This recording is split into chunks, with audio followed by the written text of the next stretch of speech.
Hai semuanya, gimana kabar kalian? Semoga selalu dalam keadaan baik. Jadi welcome back di segmen Analisa Pagi. Teman-teman, di video kali ini kita akan update ya untuk pergerakan dari market serta news-news yang ada di market. Dan spesifiknya kita akan bahas soal Bitcoin. Hari ini tanggal 24 Mei, kita udah dapat beberapa data di perdagangan kemarin. Ini syukur ya, investing.com udah bisa diakses lagi. Soalnya kemarin pas aku bikin video itu nggak bisa karena ada maintenance. Jadi kemarin itu ada banyak sekali pidato dari ya dari perbankan ataupun dari pihak bank sentral di berbagai negara seperti di Eropa, Inggris dan juga Amerika. Dan juga kita dapat data soal PMI. Untuk PMI overall dari data Eropa ini terjadi penurunan, teman-teman. Terjadi penurunan dari manufacture-nya, artinya produksi barang dan jasa di sana mengalami fase perlambatan untuk sekarang. Kemudian data serupa juga tercermin dari PMI dari Inggris. Sementara dari Amerika itu mengalami tren pemulihan yang lebih baik. Wah, ini menarik ya. Amerika mau resesi tapi data-datanya mulai menunjukkan tren-tren yang cukup positif. Kemarin juga ada pidato dari Ketua Jerome Powell, teman-teman. Kita belum dapat isi pidatonya seperti apa di perdagangan yang kemarin. Tapi overall market nggak terlalu gimana-gimana. Sepertinya sih Jerome Powell cuma bilang kalau mereka akan melakukan langkah-langkah berikutnya sesuai dengan data ekonomi seperti biasa ya. Sikap dari Jerome Powell tidak terlalu gimana-gimana, tetap dia akan mengandalkan data-data. Ya, nanti kalau sudah ada beritanya kita akan coba buat update seperti apa Jerome Powell speech-nya. Eh, Hari ini kita akan dapat data soal CPI, data inflasi dari Inggris, teman-teman. Ini akan sangat penting ya. Kemarin terakhir kali itu data inflasi CPI ada di kisaran 10,1%.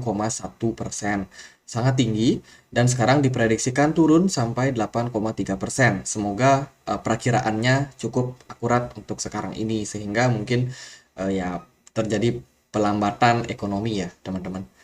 Kemudian akan ada juga data dari pidato beberapa Menteri Keuangan, Janet Yellen, kemudian juga ada dari Fed Waller.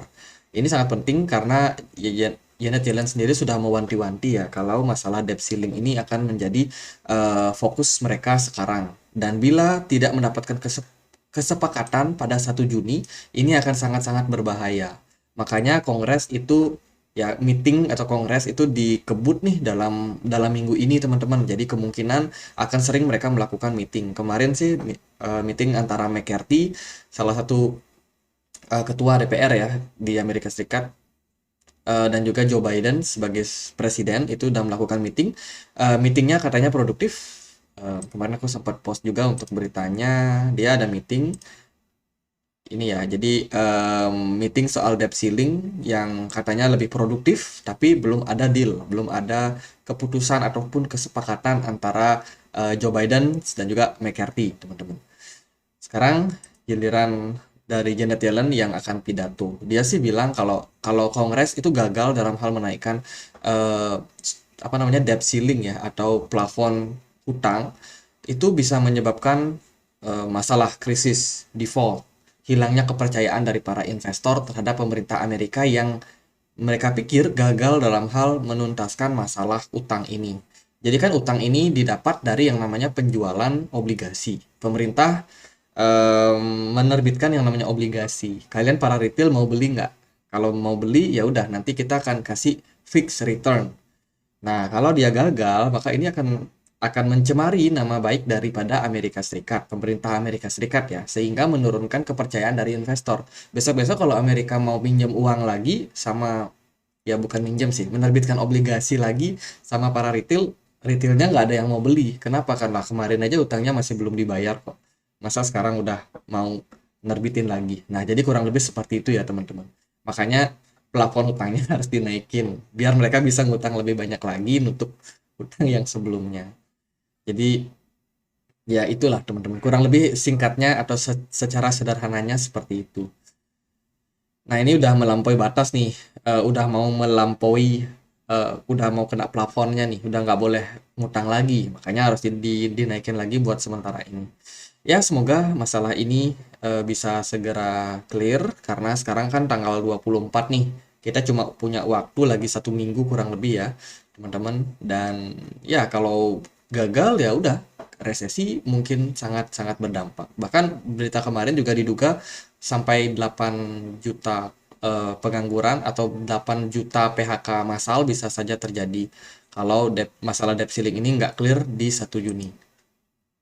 Sementara itu, US House Speakers refuse to raise tax amid debt ceiling negotiation. Jadi mereka dari US House itu masih menunda sepertinya atau membatalkan yang namanya kenaikan pajak, mengingat debt ceiling masih sedang berlangsung, negosiasi perihal debt ceiling masih sedang berlangsung. Dan ya kita perlu menunggu teman-teman, ini sih dari beritanya dia punya 10 hari sebelum potensial default. Tapi 10 harinya itu per berita ini diluncurkan ya teman-teman. Kalau sekarang sih hitungannya udah mungkin sekitar 7 sampai 8 hari saja. Jadi ya itu yang menjadi fokus kita yang pertama. Yang kedua itu ada masalah dari Hong Kong. Ini Hong Kong baru saja, bukan masalah sih sebenarnya. Ini adalah Hong Kong yang sekarang mengizinkan para retail investor untuk mengakses license crypto exchange. Jadi ini upaya dari pemerintah Hong Kong supaya lebih banyak adopsi daripada penggunaan cryptocurrency, terutama yang sudah berlicense The Hong Kong Securities and Future Commission. Jadi mereka udah bikin tuh lembaga hukum untuk mengatur yang namanya perdagangan dari aset kripto, which is bagus banget ya. Ini sentralnya di Hong Kong sekarang teman-teman. Jadi per 1 Juni mereka akan dengan baik meluncurkan yang namanya regulasi ini, serta untuk aset-aset kripto perdagangan untuk koin-koin ya, koin-koin seperti Bitcoin dan Ethereum. Ada berita lagi yang cukup penting teman-teman, ini soal hacking menghacking. Jadi ada ditemukan virus baru yang namanya Rust Bucket. Rust Bucket Campaign teman-teman. Ini harus diwaspadai ya, karena dari virus ini itu menyerang yang namanya macOS platform. macOS berarti iPhone ya, Apple ya teman-teman, menyerang Apple. Ini berbentuk malware yang menargetkan macOS platform. Jadi dari Sequoia Capital ya. Jadi dia punya perusahaan lembaga penelitian gitu. Dia mengatakan bahwa ada yang namanya Blue Norov. Ini sebuah infrastruktur yang dibangun memang tujuannya untuk mencederai para pengguna macOS supaya bisa mencuri yang namanya aset kripto.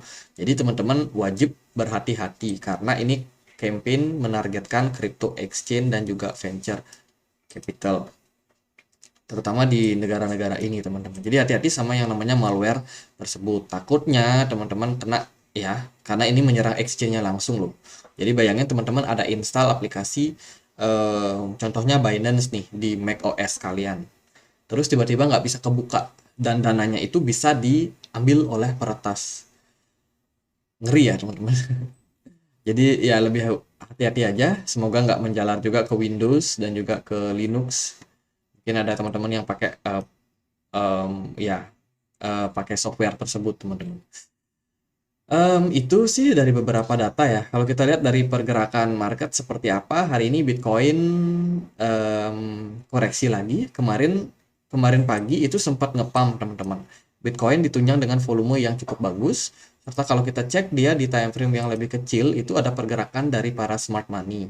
Cuman kalau di time frame 4 jam ini kelihatan sih kayak rendah banget ya. Menurut saya masih belum belum tanda-tanda bullish lah. Sepertinya market memang pada wait and see dulu, menunggu yang namanya keputusan dari debt ceiling. Jadi istilahnya kenaikan yang terjadi kemarin itu adalah permainan dari whale saja. Jadi bukan konfirmasi kalau Bitcoin bakalan rally. Untuk sementara sih posisi Bitcoin secara pergerakan dia masih bergerak dalam trend sideways di kisaran range 27.600 sampai dengan 26.600. Jadi masih tektokan di harga tersebut teman-teman. Jadi masih bisa digunakan scalping lah buat teman-teman yang mau cari-cari cuan tipis ya buat sekarang. Cuman kalau buat yang masih mau melakukan akumulasi, bisa nggak di harga sekarang? Ya tentunya bisa teman-teman lakukan DCA seperti biasa. Kita nggak pernah tahu level bottomnya di mana, tapi indikasi Bitcoin masih bisa ke 25.000 itu masih mungkin buat sekarang ini, apalagi kalau keputusan daripada debt ceiling ini ternyata merugikan Bitcoin. Let's say lah mereka mau naikin plafon hutang. Apa yang terjadi? Ya dari The Fed sendiri masih bisa bikin uang ya, cetak uang lagi masih bisa. Kemudian tentunya akan meningkatkan yang namanya daya beli, inflasi makin naik, ya indeks dolar bakalan naik lagi teman-teman karena masalah dari debt ceiling ini. Tapi kalau mereka justru default, apa yang terjadi? Kemungkinan resesi, kemungkinan gold itu bisa aja mengalami kenaikan karena memang banyak investor yang pada memilih invest di aset yang aman. Indeks dolar bakalan jeblok karena kurangnya kepercayaan daripada masyarakat terhadap indeks dolar, terhadap dolar, teman-teman. Jadi kurang lebih itu yang mungkin bisa terjadi buat sekarang ini. Jadi so far Bitcoin masih sideways, saya sendiri nggak mau prediksi kemana arahnya, karena sekarang masih belum clear ya. Tapi yang pasti sih kalau dia ada konfirmasi breakout dari level 27.600 itu adalah konfirmasi yang bagus. Kemungkinan Bitcoin akan kembali melanjutkan fase kenaikannya. Kalau kita gunakan exponential moving average, teman-teman, di time frame 4 jam ini resistance adalah di kisaran 27.600. Jadi itu resistance yang cukup kuat. Tapi kalau Bitcoin justru breakdown dari level 26.600, ya kemungkinan targetnya adalah ke 25 ribuan. Sementara sih gitu, karena masih sideways aja, ya udah kita tunggu aja teman-teman kemana arah dari Bitcoin. Tapi kalau Bitcoin ternyata mantul di harga sekarang, itu bagus banget sih teman-teman. Jadi kelanjutan kenaikan dari Bitcoin ini sangat-sangat berpotensi untuk kembali mencari level-level yang cukup bagus ataupun ideal. Jadi ya selamat tinggal sell on Mei. Sementara sih udah mau menjelang akhir bulan Mei. Semoga aja ada berita bagus sih teman-teman. Oke gitu aja pembahasan kali ini, semoga bisa bermanfaat dan akhir kata saya Andre, makasih.